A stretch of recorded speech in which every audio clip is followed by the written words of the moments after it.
667 104 $. Le marteau du commissaire-priseur s'abat sur le pupitre d'acajou, un son sec, définitif. Dans la salle feutrée de Christie's, quelques applaudissements polis, un hochement de tête satisfait, et puis le silence. 7 ans de silence. 7 années sans une photo, sans une rumeur, sans le moindre murmure dans le monde des collectionneurs. Comme si ce diadème, cette couronne aux 280 diamants taillés en forme de myosotis, n'avait jamais existé. Mais il a existé, et son histoire est l'une des plus troublantes que j'ai jamais rencontrées. Imaginez un instant, vous êtes l'un des hommes les plus riches d'Angleterre, vous possédez des quartiers entiers de Londres, votre fortune se compte en milliards, et pourtant, vous passez des années à chercher un seul bijou. Vous remuez ciel et terre, vous dépensez une somme colossale pour le racheter. Vous l'offrez à votre femme comme symbole de ses racines, de son héritage, de votre amour, et puis vous le vendez. Vous, personnellement. Le même homme qui l'avait sauvé de l'oubli. Vous le remettez aux enchères. Vous regardez le marteau tomber et vous laissez ce chef-d'œuvre disparaître à nouveau dans le néant. Pourquoi ? C'est la question qui me hante depuis que j'ai découvert cette histoire. La question à laquelle personne n'a jamais vraiment répondu. Le diadème de Westminster, kokochnik d'azur, une création de la maison Chaumet qui défie l'imagination. 280 diamants de l'eau la plus pure, montés sur or et platine, formant de délicates fleurs de myosotis. Un fond d'émail bleu, si parfaitement exécuté qu'on jurerait toucher du tissu. Une pièce unique qui portait en elle plus d'un siècle d'histoire, d'amour, de trahison et de secrets. Et aujourd'hui, personne ne sait où elle se trouve. Peut-être dans un coffre-fort en Suisse, peut-être dans une collection privée au Moyen-Orient. Peut-être à 2 rues de chez vous, prenant la poussière dans l'oubli. Le mystère reste entier. Mais ce n'est pas le mystère de sa disparition qui m'a poussé à raconter cette histoire. C'est l'ironie. L'ironie cruelle et presque insupportable de son destin. Vous voyez, les myosotis ont une signification particulière. En anglais, on les appelle « forget me not ». Ne m'oublie pas. C'est la fleur du souvenir. La fleur qu'on offre pour dire « je penserai toujours à toi ». Et pourtant, ce diadème couvert de myosotis a été oublié, 2 fois vendu, 2 fois abandonné, par la même famille. On pourrait juger, on pourrait pointer du doigt ces aristocrates qui bradent leur patrimoine. Mais est-ce vraiment si simple ? Quand les murs de votre château s'effritent, quand les factures s'accumulent comme des feuilles mortes, quand le poids de l'héritage devient celui des dettes, avez-vous vraiment le choix ? Ou bien sacrifiez-vous un bijou pour sauver tout le reste ? Je ne connais pas la réponse. Peut-être que vous aussi ? Ce que je sais, c'est que pour comprendre comment on en est arrivé là, il faut remonter le temps. Revenir à l'époque où ce diadème n'existait pas encore, à l'époque où un duc flamboyant, ivre d'amour et de fortune, cherchait le cadeau parfait pour éblouir sa femme. Nous sommes en 1910, et Hugues Grosvenor, 2e duc de Westminster, s'apprête à commettre le geste le plus romantique de sa vie. Hugues Richard Arthur Grosvenor. Prononcez ce nom dans l'Angleterre de 1910 et les portes s'ouvrent, les têtes se tournent, les murmures s'élèvent. 2e duc de Westminster, héritier d'une fortune si colossale qu'elle défie l'entendement, propriétaire de Mayfair, propriétaire de Belgravia, propriétaire de domaines qui s'étendent à perte de vue dans le Cheshire. Des quartiers entiers de Londres lui appartiennent, chaque loyer versé, chaque boutique ouverte, chaque pas sur ses trottoirs, tout cela remplit ses coffres. On dit qu'il pourrait racheter des pays. On murmure qu'il est l'homme le plus riche d'Angleterre, peut-être du monde, et il a 30 ans. Imaginez-le un instant, grand, élégant, le regard vif sous des sourcils épais, une moustache parfaitement taillée, des costumes coupés par les meilleurs tailleurs de Savile Row. Quand il entre dans une pièce, l'air semble se raréfier. Quand il parle, on écoute. Quand il veut quelque chose, il l'obtient. Hugues n'est pas seulement riche, il est flamboyant, excessif, incapable de modération. Il possède un yacht de 280 pieds.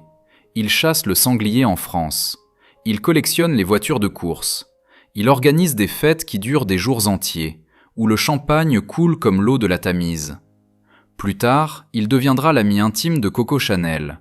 Certains diront même plus qu'un ami. Mais cela, c'est une autre histoire. En 1901, Hugues épouse Constance Edwina Cornwallis West. Constance, un prénom qui sonne comme une promesse. Fidélité, permanence, stabilité. Ironie du sort, n'est-ce pas? Elle est belle, terriblement belle.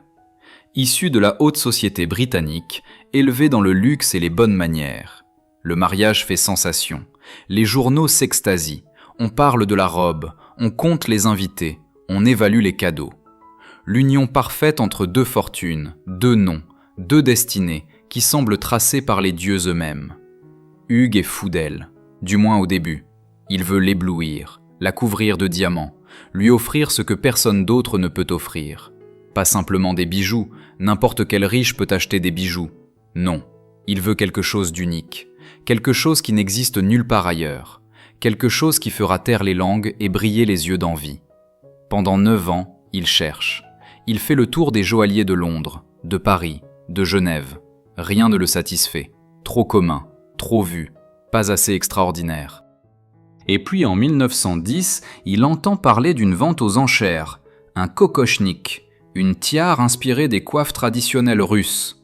Créée par la maison Chaumet, des diamants, de l'émail, une technique jamais vue auparavant. Hugues n'a pas encore vu l'objet, qu'il sait déjà. C'est celui-là, c'est le cadeau parfait. Il se rend à la vente, il s'assoit au premier rang. Quand le diadème apparaît sous les lumières de la salle des enchères, quelque chose change dans son regard. On raconte qu'il n'a même pas attendu les autres offres. Il a levé la main, encore, et encore, jusqu'à ce que plus personne n'ose surenchérir. Le prix? Il ne l'a jamais révélé. Mais qu'importe le prix quand on peut s'offrir le monde. Ce soir-là, Hugues rentre chez lui avec un écrin de velours bleu nuit. À l'intérieur, un chef-d'œuvre qui va traverser les décennies. Témoin muet des amours, des drames et des trahisons à venir. Il ne sait pas encore que ce diadème lui survivra.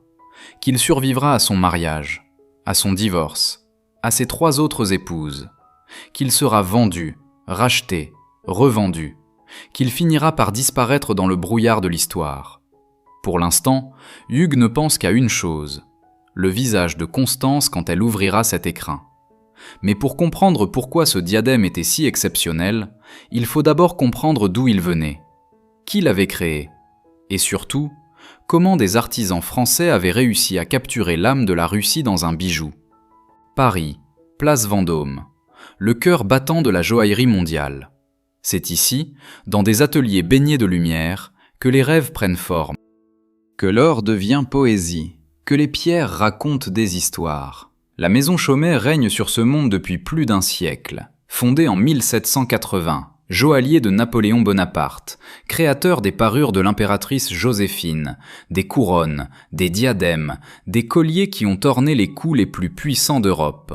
Quand vous portez du Chaumet, vous ne portez pas un bijou, vous portez l'histoire. Au début du XXe siècle, quelque chose change dans les salons parisiens. Une fièvre nouvelle s'empare de l'aristocratie, un engouement venu de l'Est, de très loin à l'Est, la Russie. Tout commence avec les ballets russes de Diaghilev, ces danseurs qui débarquent à Paris comme une tempête de couleurs et de mouvements. Nijinsky qui bondit sur scène, Pavlova qui semble flotter dans l'air.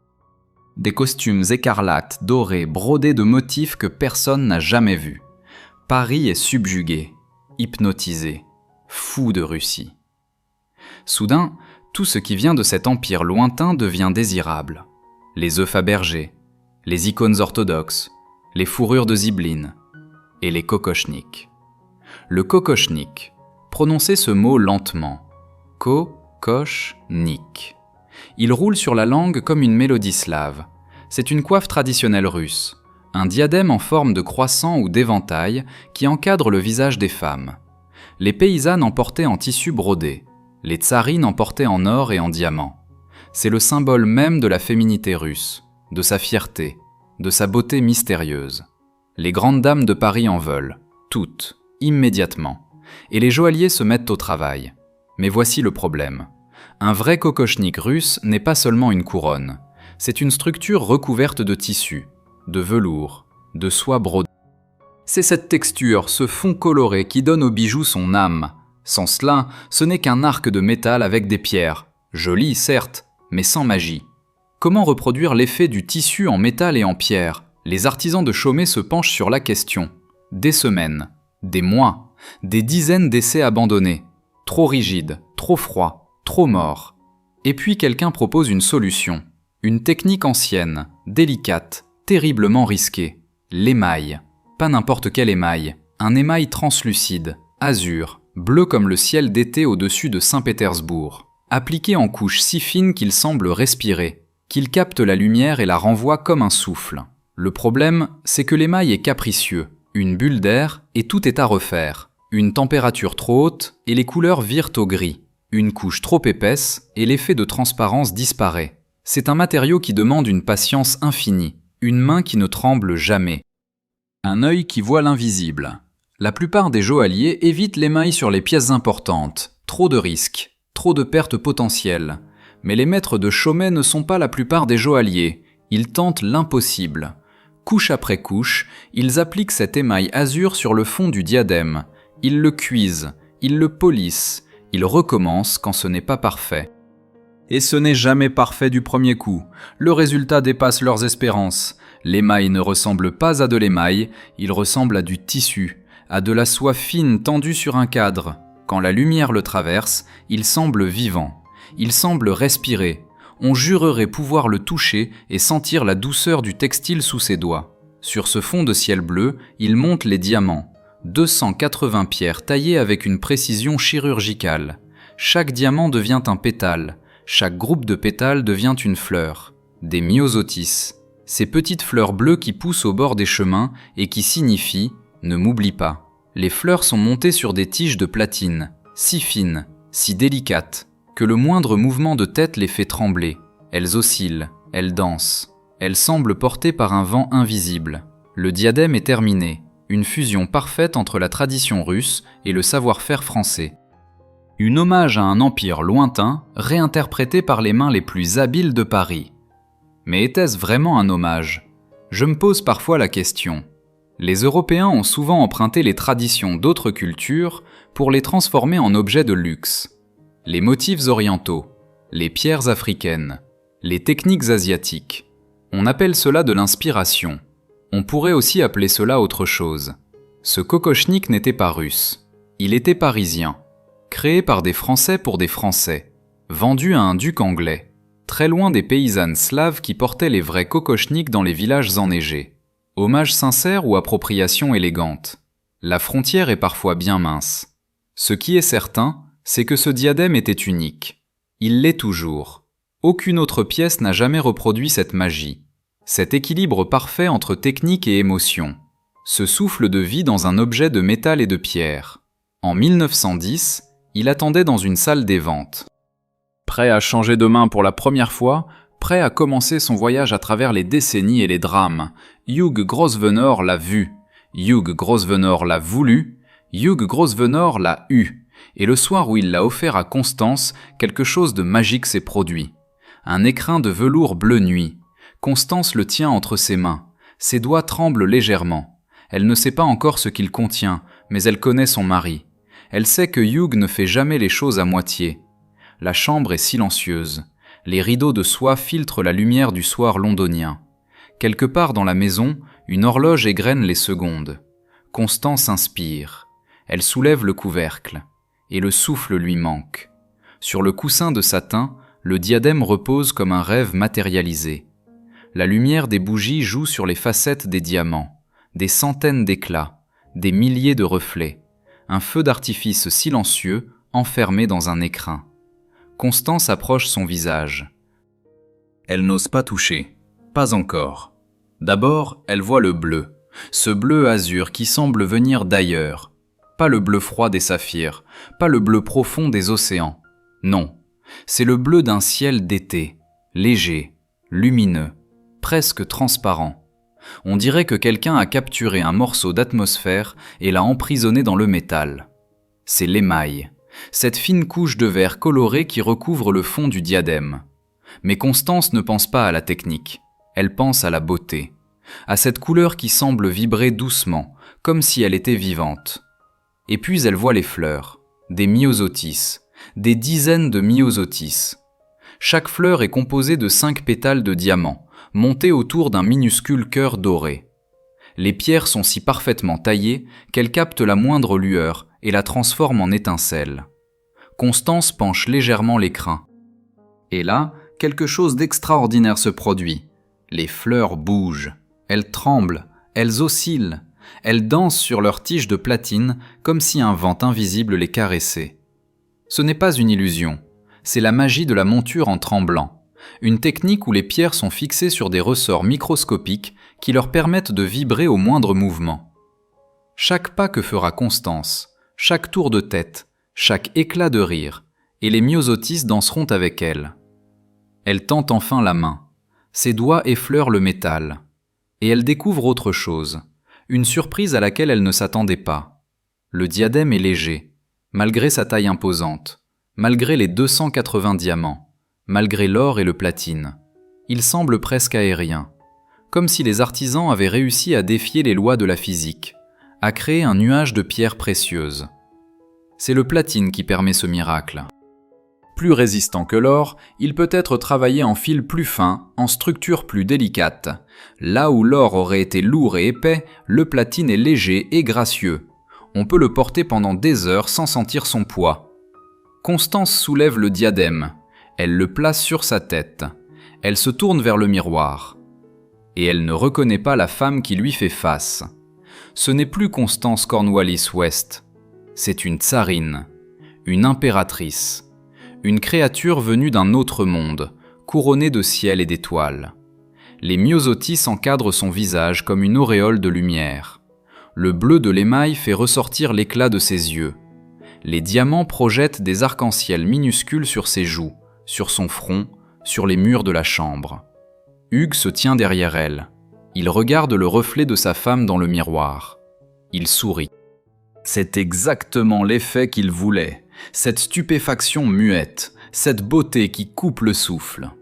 Mais voici le détail que personne ne remarque au premier regard, le détail qui rend ce diadème unique au monde. Regardez le fond bleu. Regardez-le attentivement. Passez votre doigt dessus, si vous osiez toucher un tel trésor. Vous sentiriez une texture, une légère rugosité, des lignes imperceptibles qui courent à travers l'émail. Ce n'est pas un défaut, c'est un miracle. Les artisans de Chaumet n'ont pas simplement coloré l'émail en bleu, ils ont recréé la texture du tissu, les fils, la trame, le grain de la soie. Tout cela est gravé dans le verre avant l'émaillage, si finement que l'œil ne le voit pas, mais que la lumière, elle, le perçoit.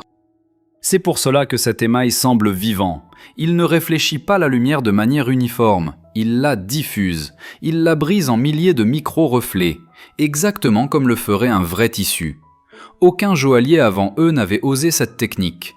Aucun joaillier après eux n'a réussi à la reproduire avec cette perfection. Ce diadème n'est pas un bijou, c'est un tour de magie figé dans le temps. Constance le portera lors des grands événements, les bals, les couronnements, les réceptions royales. Chaque fois, elle attirera les regards, les murmures envieux, les compliments sincères ou hypocrites. Pendant des années, elle sera la femme au diadème de Myosotis, la duchesse couronnée de fleurs qui ne fane jamais. Forget me not, ne m'oublie pas. Mais les Myosotis ont beau être éternels, l'amour, lui, ne l'est pas. Hugues a offert à Constance les fleurs du souvenir. Ironie cruelle, car bientôt, c'est lui qui va l'oublier, pour une autre femme, puis une autre, puis encore une autre. Et le diadème aux Myosotis va devenir le témoin silencieux d'un mariage qui s'effrite, d'un amour qui se meurt, d'une promesse brisée. 1919, 18 ans après le mariage de conte de fées, 9 ans après le cadeau somptueux. Le monde a changé. La Grande Guerre a fauché une génération entière. Les empires se sont effondrés, les certitudes aussi. Et dans le bureau d'un avocat londonien, 2 signatures mettent fin à l'union de Hugh et Constance Grosvenor. Divorce. Le mot claque comme une porte qui se ferme. Dans l'Angleterre de l'époque, c'est un scandale. Un affront aux conventions, une tache sur le blason. Mais Hugh s'en moque. Hugh a toujours fait ce qu'il voulait. Que s'est-il passé entre le soir magique où Constance a découvert son diadème et ce matin gris où elle a signé les papiers du divorce? La réponse tient en un mot. Hugh. Hugh le flamboyant. Hugh l'excessif, Hugh l'incapable de fidélité. Les rumeurs couraient depuis des années. Des actrices, des danseuses, des femmes mariées rencontrées lors de parties de chasse. Hugh collectionnait les conquêtes comme il collectionnait les œuvres d'art, avec passion, sans remords, sans se soucier des dégâts. Constance a supporté, longtemps. Elle a fermé les yeux, serré les dents, joué le rôle de l'épouse parfaite devant le monde. Mais même la patience a ses limites. Même l'amour finit par s'épuiser. Le divorce est prononcé. Constance quitte Eaton Hall, le domaine ancestral des Grosvenor. Elle emporte ses vêtements, ses souvenirs, sa dignité blessée. Mais pas le diadème. Le kokochnik au myosotis reste dans le coffre-fort des ducs de Westminster, propriété de la famille, pas de l'épouse. C'était un cadeau, certes, mais un cadeau qui appartient à la lignée, qui doit se transmettre de génération en génération. Constance n'a même pas eu le droit de dire adieu aux fleurs qui ne fanent jamais. Hugh, lui, ne perd pas de temps. Quelques mois après le divorce, il épouse Violette Mary Nelson, une beauté, 20 ans de moins que lui. Le mariage dure 3 ans, divorce. Puis vient Loelia Ponsonby, aristocrate jusqu'au bout des ongles, spirituelle, élégante. Le mariage dure 10 ans, divorce. Enfin, Anne Sullivan, une Française cette fois, plus jeune encore. Ce sera la dernière. Elle restera à ses côtés jusqu'à la fin. 4 mariages, 3 divorces. Une vie de passion successive et d'engagement brisé. Et pendant tout ce temps, le diadème attend. Il repose dans l'obscurité du coffre-fort, enveloppé de velours, oublié des vivants. De temps en temps, peut-être, une duchesse le sort pour une occasion spéciale, un couronnement, un bal d'État. Puis il retourne dans sa prison de métal. Les myosotis ne dansent plus. Les diamants ne brillent que pour les ténèbres. Hugh meurt en 1953. Il a 73 ans. Il laisse derrière lui une fortune colossale, des domaines immenses et une réputation sulfureuse qui alimentera les conversations mondaines pendant des décennies. Il laisse aussi le diadème. Le 3e duc en hérite, puis le 4e, puis le 5e. Chacun le garde par habitude, par tradition, par indifférence peut-être. Aucun d'entre eux ne semble se souvenir de l'histoire derrière ce bijou, du geste romantique de Hugh, de la lumière dans les yeux de Constance quand elle l'a vu pour la première fois. Le diadème devient un objet parmi d'autres, une ligne dans un inventaire, un héritage qu'on transmet sans y penser. Forget me not, ne m'oublie pas. Mais qui se souvient encore? Les décennies passent, le monde change à une vitesse vertigineuse. Les guerres, les révolutions, l'ère spatiale, la chute du mur de Berlin, Internet, le 21e siècle. Et puis un jour, quelqu'un ouvre le coffre-fort des Westminster. Quelqu'un regarde le diadème avec des yeux différents. Pas des yeux qui voient un trésor familial, des yeux qui voient un problème, une solution, de l'argent. Ce quelqu'un prend une décision qui va changer le destin du kokochnik pour toujours.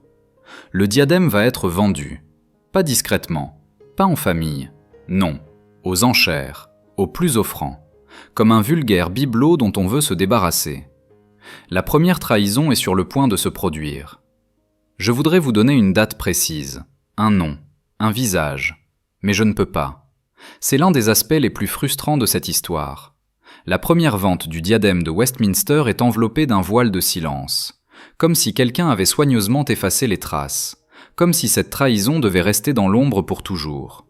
Ce que nous savons, c'est qu'à un moment donné, entre la mort du 2e duc et l'arrivée du 6e, quelqu'un a décidé de vendre le kokochnik aux myosotis, un membre de la famille. Pas un voleur, pas un escroc extérieur, non, quelqu'un qui portait le nom de Grosvenor, quelqu'un qui avait accès au coffre-fort, quelqu'un qui connaissait la valeur de ce qu'il vendait. Et voici le détail qui change tout. Cette personne savait exactement ce qu'elle faisait. Ce n'était pas un accident, ce n'était pas une erreur de jugement, c'était un choix délibéré, calculé, assumé. Les sources parlent de motivations égoïstes. C'est un euphémisme poli pour dire quelque chose de plus cru. Quelqu'un avait besoin d'argent, ou quelqu'un voulait de l'argent, et le diadème était là, disponible, convertible en espèces sonnantes et trébuchantes. Imaginez la scène un instant. Une main qui ouvre le coffre-fort, une main qui saisit l'écrin de velours, une main qui le glisse dans un sac, peut-être, ou qui le tend à un intermédiaire discret. Un homme en costume gris qui ne pose pas de questions, qui murmure un chiffre, qui fait disparaître le bijou dans le monde opaque des ventes privées. Pas de témoins, pas de traces, pas de remords apparemment. Le diadème quitte la famille Grosvenor comme un fantôme qui s'évapore dans la nuit. Et c'est là que commence l'errance. Le monde des collectionneurs de bijoux de haute joaillerie est un univers à part, fermé, secret, impénétrable aux regards extérieurs. Les pièces changent de main dans des bureaux feutrés de Genève, de Monaco, de Dubaï. Des hommes d'affaires aux visages anonymes, des familles royales du Golfe, des oligarques russes, des héritières américaines. Pas de publicité, pas de photos, pas de communiqué de presse. Les transactions se font dans l'ombre, loin des flashs et des journalistes. Un bijou peut traverser 3 continents en une semaine sans que personne ne le sache. C'est dans ce monde-là que le diadème de Westminster a disparu. Pendant combien de temps ? Impossible à dire avec certitude. Des années, peut-être des décennies. Peut-être qu'il a dormi dans un coffre-fort suisse. Peut-être qu'il a orné le cou d'une princesse saoudienne lors d'un mariage privé. Peut-être qu'il a changé de main 5 fois, 10 fois, avant de refaire surface. Les Myosotis ont voyagé sans nous, loin des regards, loin de la lumière, loin de l'histoire dont ils étaient les témoins silencieux. Et pendant tout ce temps, la famille Grosvenor a continué sa vie. Les ducs se sont succédés, les domaines ont été entretenus, les apparences ont été maintenues. Mais quelque chose manquait, un vide dans le coffre-fort, un espace là où l'écrin de velours bleu nuit aurait dû reposer. Un fantôme de bijoux qui hantait les inventaires familiaux. Quelqu'un s'en souvenait-il ? Quelqu'un éprouvait-il des regrets ? De la honte ? Ou bien le diadème avait-il été oublié comme tant d'autres choses, englouti par le temps et l'indifférence ? Je me pose souvent cette question. Quand un bijou appartient à une famille depuis des générations, quand il a été offert avec amour, quand il porte en lui des souvenirs et des promesses, un seul membre de cette famille a-t-il le droit moral de le vendre ? Légalement, sans doute. Si les papiers sont en ordre, si les héritages ont été réglés, si les avocats ont donné leur feu vert, alors oui, on peut vendre. Mais moralement. Ce diadème n'appartenait pas seulement à celui qui l'a vendu. Il appartenait à Constance, qui l'avait porté avec fierté. Il appartenait à Hugues, qui l'avait choisi avec passion. Il appartenait aux générations futures, qui auraient pu un jour le découvrir et frissonner devant sa beauté. Un seul geste, une seule signature, et tout cela a disparu. La trahison parfaite est celle dont personne ne parle, celle qui se noie dans le silence. Celle qui devient un secret de famille qu'on emporte dans la tombe.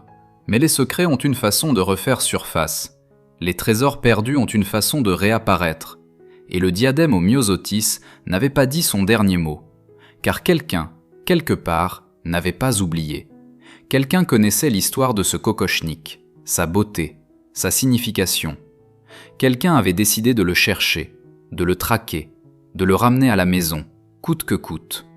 Le 6e duc de Westminster avait une mission, et il n'allait pas abandonner.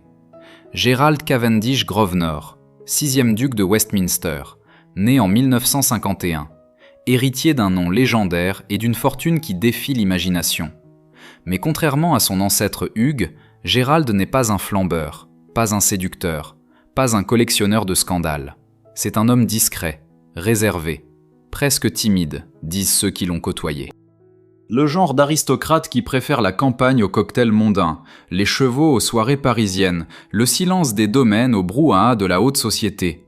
Mais sous cette apparence tranquille, il y a une volonté de faire. Gerald a grandi avec les histoires de sa famille, les gloires passées, les trésors accumulés, et aussi les pertes, les ventes regrettables, les objets qui auraient dû rester dans le coffre-fort et qui ont disparu Dieu sait où. Le diadème aux Myosotis fait partie de ces fantômes. Gerald connaît son histoire. Il sait que Hugues l'a acheté par amour. Il sait qu'il a été vendu par cupidité. Il sait qu'il erre quelque part, loin de la famille à laquelle il appartient. Et cela le ronge. Alors il commence à chercher. Pas ouvertement, pas avec fracas. Non, Gerald opère dans l'ombre, comme le font les vrais chasseurs de trésors. Il contacte des marchands d'art, des maisons de ventes aux enchères, des experts en joaillerie ancienne. Il pose des questions discrètes. Il laisse entendre qu'il serait intéressé si jamais un certain kokochnik refaisait surface. Les années passent, des pistes se dessinent, puis s'évanouissent, des rumeurs circulent. Le diadème aurait été vu à Monaco, non, à New York. Non, dans une collection privée au Japon. Gérald ne se décourage pas, il attend, il guette, il reste à l'affût.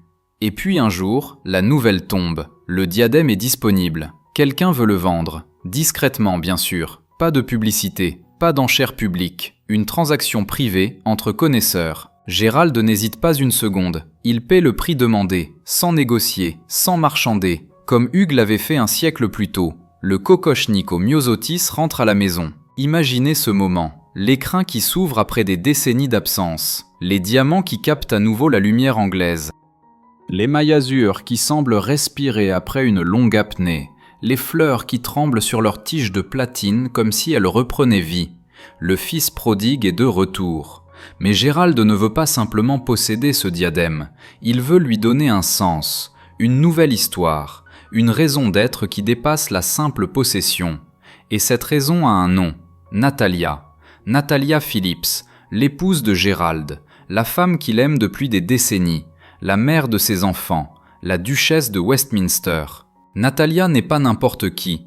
Sa beauté frappe au premier regard, brune, élégante, le port de tête d'une aristocrate née. Mais c'est son histoire qui la rend véritablement extraordinaire. Dans ses veines coule le sang de 2 légendes russes. Par sa mère, Natalia descend en ligne directe de Nicolas Ier, le tsar de toutes les Russies, l'empereur qui régnait sur le plus grand pays du monde, l'homme devant lequel des millions de sujets s'inclinaient.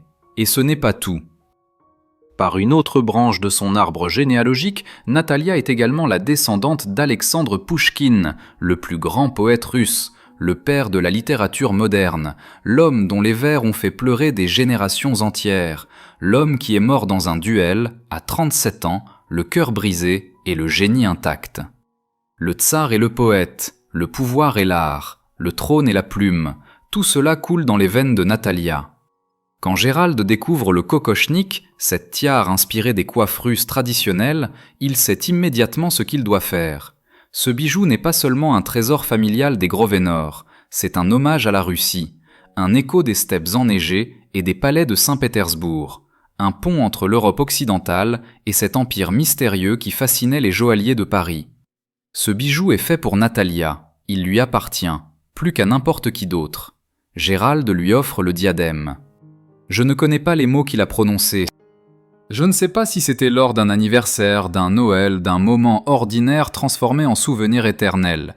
Je ne sais pas si Natalia a pleuré, ri ou simplement gardé le silence devant la beauté qui s'offrait à elle.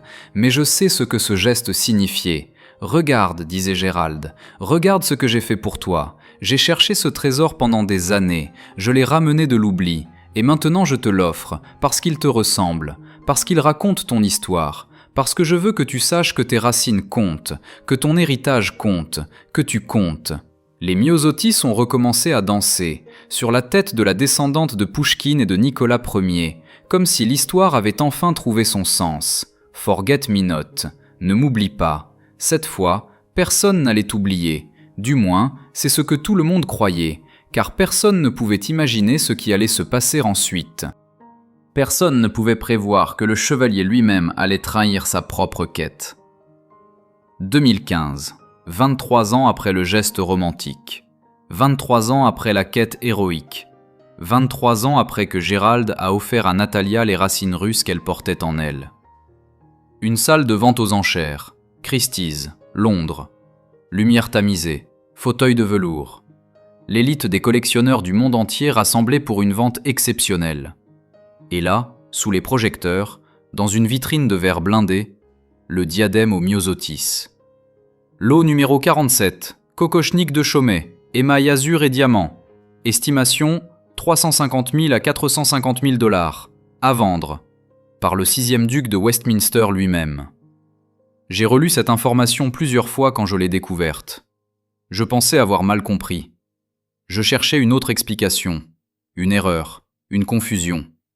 Peut-être que quelqu'un avait volé le diadème. Peut-être que la famille avait été forcée de le vendre. Non. C'était bien Gérald, le même Gérald qui avait remué ciel et terre pour retrouver ce trésor. Le même Gérald qui l'avait offert à sa femme comme symbole de ses racines. Le même Gérald qui avait réparé la trahison de son ancêtre. Ce Gérald-là vendait le diadème. volontairement, délibérément. Le commissaire-priseur prend la parole. Les enchères commencent. 350 000, 400 000, 450 000. Le prix monte, les mains se lèvent, les téléphones sonnent. Des acheteurs anonymes de l'autre côté du monde. 500 000, 550 000, 600 000. Et puis le marteau s'abat. 667 104 $. C'est le prix auquel Gérald a vendu la promesse qu'il avait faite à Natalia. C'est le prix des racines russes. C'est le prix des myosotis qui ne devaient jamais être oubliés. Pourquoi ? C'est la question qui hante tous ceux qui connaissent cette histoire. La question à laquelle personne n'a jamais vraiment répondu. Les rumeurs circulent, bien sûr. Elles circulent toujours quand les grandes familles font des choix incompréhensibles. On parle de difficultés financières, de dettes accumulées, de rénovations coûteuses pour les domaines ancestraux. On murmure que même les plus riches doivent parfois faire des sacrifices, que les châteaux mangent l'argent plus vite qu'on ne peut en gagner, que les impôts sur les héritages ont saigné les grandes familles britanniques. Peut-être, c'est possible, c'est même probable, mais voici ce qui me trouble. Le diadème aux myosotis n'était pas le seul bijou vendu cette année-là. La famille Grosvenor s'est également séparée du diadème Halo et du diadème Rosebery. 3 couronnes, 3 trésors, 3 morceaux d'histoire qui ont quitté le coffre-fort en quelques mois. Une liquidation, c'est le mot qui me vient à l'esprit. Une liquidation froide et méthodique. Comme si quelqu'un avait fait l'inventaire des bijoux et décidé lesquels pouvaient partir, lesquels n'étaient pas assez précieux, sentimentalement, symboliquement, pour mériter de rester. Et le kokochnik aux myosotis faisait partie de cela.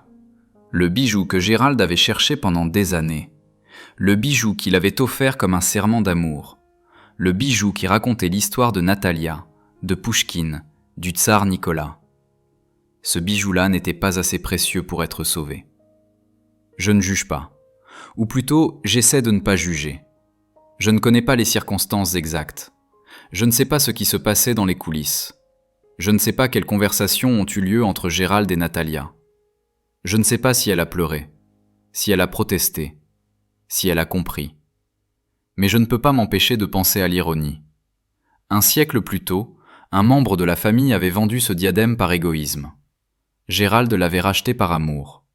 Et maintenant, Gérald le vendait à nouveau. L'histoire se répétait, comme une malédiction, comme un cercle vicieux dont le diadème ne pouvait pas s'échapper. Les connaisseurs de joaillerie ont été choqués par cette vente. Sur les forums spécialisés, dans les cercles d'experts, la nouvelle a provoqué des vagues d'indignation et d'incompréhension. Comment peut-on faire ça ? Comment peut-on trahir sa propre quête ?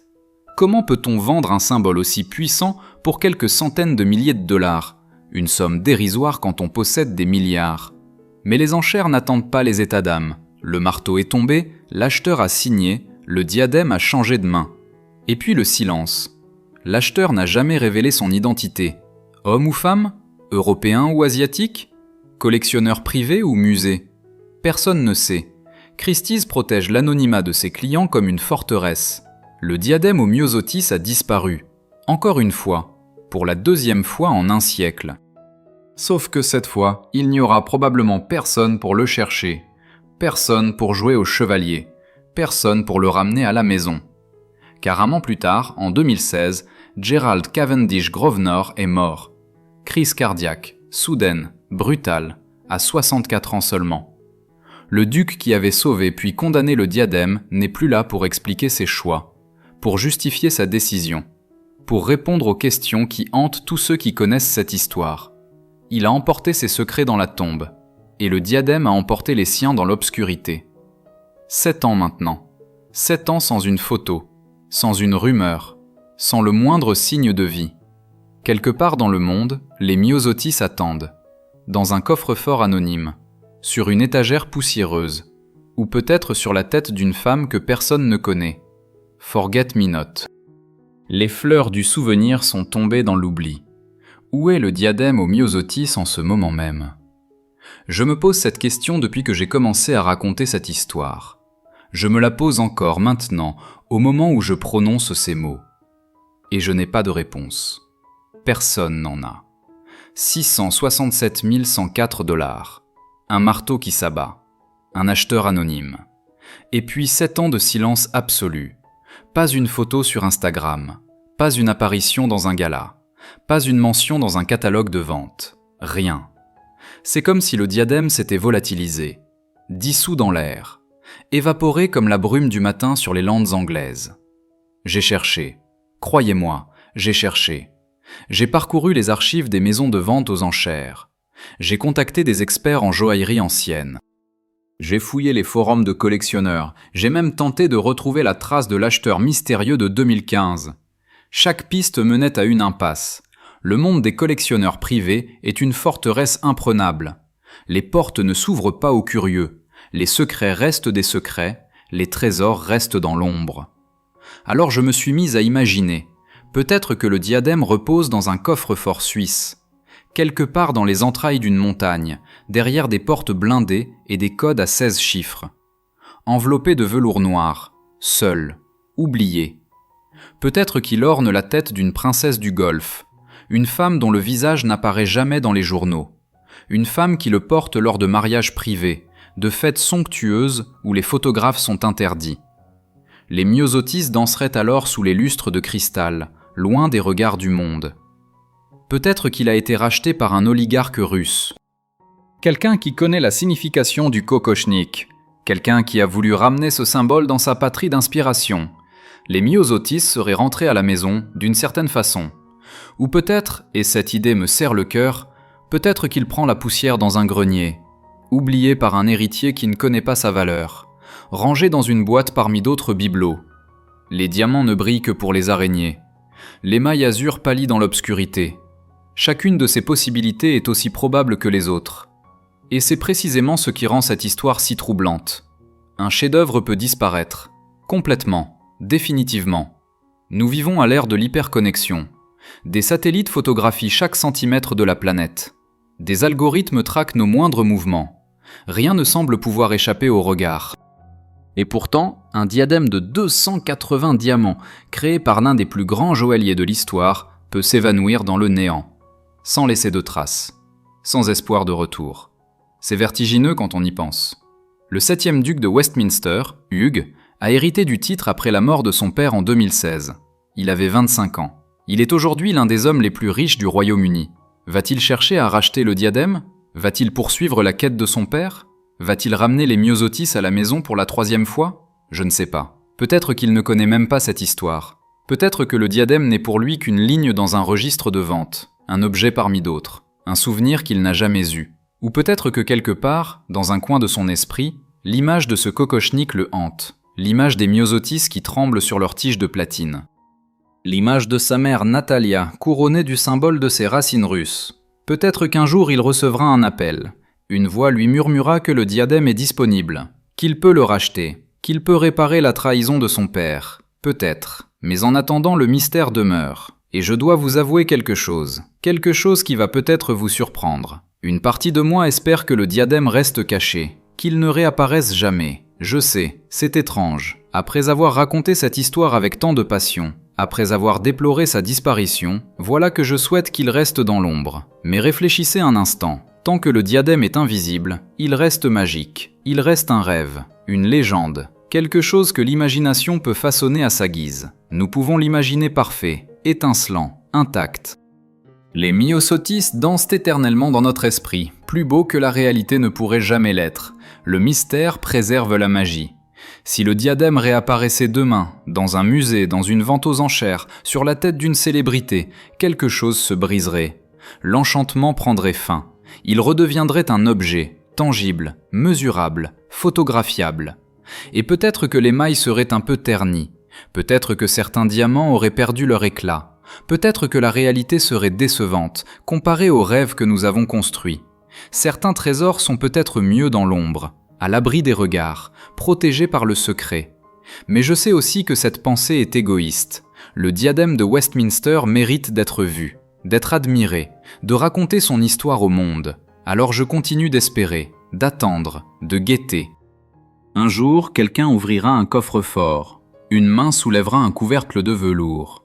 Et les myosotis reverront la lumière. Les diamants captureront les rayons du soleil. L'émail azur respirera à nouveau. Quelqu'un, quelque part, se souviendra. Forget me not. ne m'oublie pas. C'est la promesse que portent ces fleurs de diamant depuis plus d'un siècle. Une promesse faite par Hugues à Constance, par Gérald à Natalia, par Chaumet au monde entier. Une promesse que nous avons tous brisée, en laissant ce chef-d'œuvre disparaître, en oubliant son histoire, en permettant au silence de l'engloutir. Mais peut-être que cette vidéo changera quelque chose. Peut-être que parmi vous, quelqu'un connaît un collectionneur, quelqu'un a entendu une rumeur, quelqu'un sait où se trouve le diadème au myosotis. Si c'est le cas, le monde attend. Les fleurs du souvenir attendent de refleurir. Et moi, je continuerai à chercher, à raconter, à me souvenir. Parce que certaines histoires méritent de ne jamais être oubliées.